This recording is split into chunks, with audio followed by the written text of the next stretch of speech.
My dad was a 450-pound Jewish mafioso cross-dresser.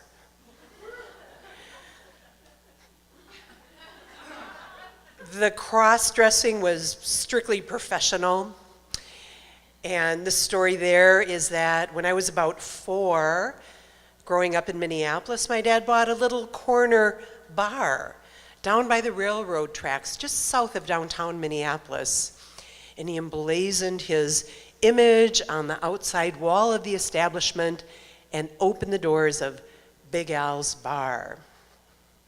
Now, just the night before, a club that catered to a male gay clientele had lost their license, and that group of men said, "Let's go down to Big Al's."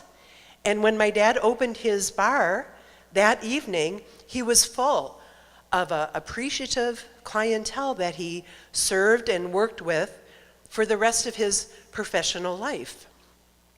And in his role as the manager of Big Al's, he was also the MC. So I have vivid images of my dad in red sequins with a wig and a beard and as Bride of Frankenstein and many other costumes over the years. And business was really good. Eventually he sold Big Al's and he bought a larger place downtown, the Gay 90s.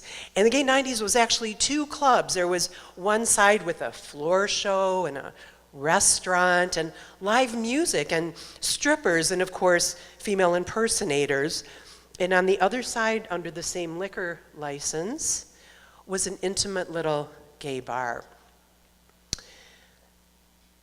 When you own this kind of a business in a metropolitan center, it isn't very long before you get an offer that you can't refuse. And my dad didn't refuse that offer. And within a short period of time, his income stream was supplemented by a brothel and a small fencing operation, which refers to selling stolen goods. That all came out of the front office. And when your family grows in this way, you get more aunts and uncles than you had before. My Aunt Renee was the hostess at the club at the Gay 90s, but she also fixed up the strippers with gentlemen to entertain. And my Uncle Cal, the floor man, was also the fence in charge of receiving and selling stolen goods. And my Uncle Lee was actually the MC of the floor show until he had his sex reassignment surgery and became my Auntie Lee. How was this for me as a kid? Well, it's your dad. These are his friends. This is where he works. This is how it is. What do I have really to compare it to? Except for the Hebrew school and the Sunday school and the Saturday school that they were sending me off to day after day after day, which they talked about completely different subjects than female impersonators, completely different. So it was confusing. It was also kind of cool, to be honest, to have power, to have money, to have every physical thing that I could want: stolen merchandise, new appliances, drink and drugs. Whatever was desired was available.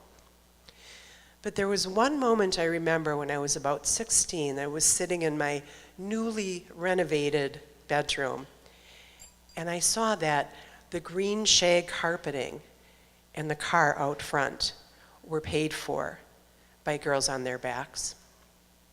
And I started paying attention to what I had heard in Hebrew school, and I heard about a value system that wasn't just about meeting all of your physical needs, that there was something else that might be also part of human nature and part of a purposeful, interesting, and meaningful life. And I moved in that direction. My dad was more comfortable when I was sleeping around than when I started dressing modestly. After all these years, I have to say that I learned a lot from my dad. I really did. And not all of it is something that I use every day in my work life, such as breaking into cars. But there are some things that I learned from my dad that I do use every day, and that here's one of them.